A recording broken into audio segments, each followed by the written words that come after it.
Hay algo que se llama el sendero de los préstamos y es el camino que ha recorrido el gobierno argentino, por lo menos en los últimos meses, a partir de la necesidad de dólares y de que eventualmente el programa económico que ha instrumentado, bueno, no lo genera, por lo menos no en la cuantía que es necesario para financiar toda la demanda que hay de divisas en la República Argentina. ¿Qué estamos viendo? Bueno, estamos viendo parte de esa agenda del presidente Javier Milei, donde, Dani, a ver, el listado es por supuesto mucho más amplio, estamos resumiendo los ítems principales y el primero tiene que ver con el pedido del préstamo al Fondo Monetario Internacional de 20.000 millones de dólares. Bueno, el Banco Mundial, y atención con esto, 12.000 millones de dólares.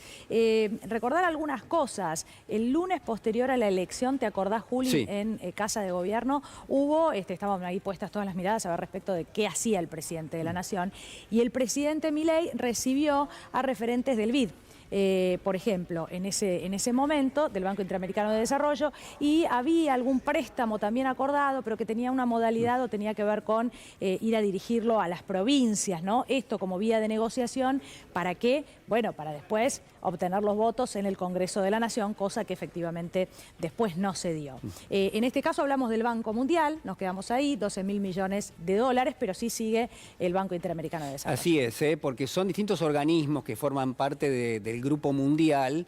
Está el Banco Interamericano de Desarrollo, está la Corporación Andina de Fomento, también el Tesoro de los Estados Unidos. Es distinto, ¿no? Cada uno de los organismos, tanto el Banco Interamericano de Desarrollo como la CAF, bueno, tienen como misión fundamental otorgar préstamos para ejecución de programas que son específicos. Es decir, sí, tanto el Banco Mundial, el BID y la CAF te prestan, pero te dicen, mira, te voy a dar tanto dinero, pero claro, para que ejecutes, no sé, para que hagas un puente, para que hagas un oleoducto, lo que sí, se te ocurra. Bueno, en el caso del Tesoro de los Estados Unidos es mucho más específica la asignación y tiene que ver con un acuerdo entre países, un acuerdo de carácter bilateral. Por eso la atención, si uno quiere, está puesta en el Tesoro de los Estados Unidos. Bueno, es interesante lo que remarcás respecto del uso de este dinero, claro, también, porque lo que resulta preocupante, y lo venimos diciendo desde la semana pasada, después del uso, ¿no?, de más de 1.100 millones, ¿para qué? Para intervenir, para que el dólar no se fuera, porque había superado la banda, el tope de la banda, más de los 1.500 pesos. Bueno, la verdad es que genera preocupación pensar, bueno, ¿cómo van a ser utilizados esos dólares? Uno podría pensar que si algo de todo esto es utilizado o fue utilizado para realizar obras importantes, algo que después genere alguna compensación. ¿Para qué? Bueno, para ser utilizada, por ejemplo, para pagar deuda, para lo que sea, ¿no? En una Argentina que crece, se vuelve muy importante. Ahora, hablábamos del BID y hoy lo contaban también nuestros compañeros en Argenzuela. Hubo un momento en que Alberto Fernández es quien pide 565 millones. Y esos 565 millones, casi 600, estaban destinados ¿a qué?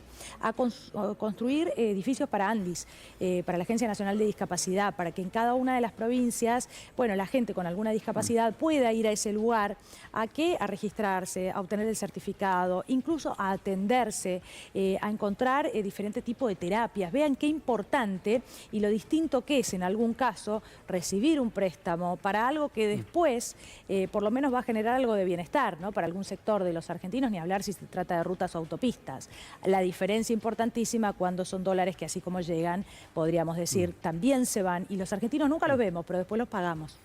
¿Cuál es la pregunta que hay que hacerse con respecto a esto que menciona Daniela? Bueno, que en gran medida lo que el gobierno está ofreciendo a cambio de todos estos desembolsos con el Fondo Monetario Internacional es la promesa de un mayor ajuste en términos del gasto público, hacia adelante, aún más del que ha aplicado por lo menos hasta ahora, y que eventualmente eso es refrendado muchas veces con los vetos que hace el propio presidente Javier Milei de las leyes que se sancionan en el Congreso de la Nación.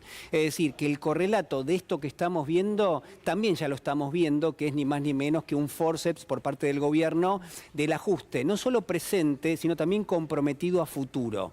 En el caso del préstamo del Tesoro de los Estados Unidos, bueno, eventualmente también podría haber algún tipo de compromiso compromiso del gobierno argentino, porque en su momento, cuando el Tesoro de los Estados Unidos le prestó a México el equivalente a 20.000 millones de dólares, bueno, lo que comprometió México a cambio, escuchen bien, no es solamente, y esto es importante, comprometió en términos reales las futuras exportaciones de la empresa estatal de energía de ese país, Pemex, es decir, que eventualmente, en el caso del préstamo del Tesoro, es un préstamo que siempre hay que pagarlo. Uno podría decir, bueno, el del Fondo Monetario también, sí, pero la Argentina no lo pagó prácticamente nunca o fue pagando pocas veces. En la época de Néstor Kirchner sí pagó mucho, esto hay que marcarlo muy bien, pero después el resto del tiempo siempre fue refinanciación o eventualmente nunca se termina de pagar.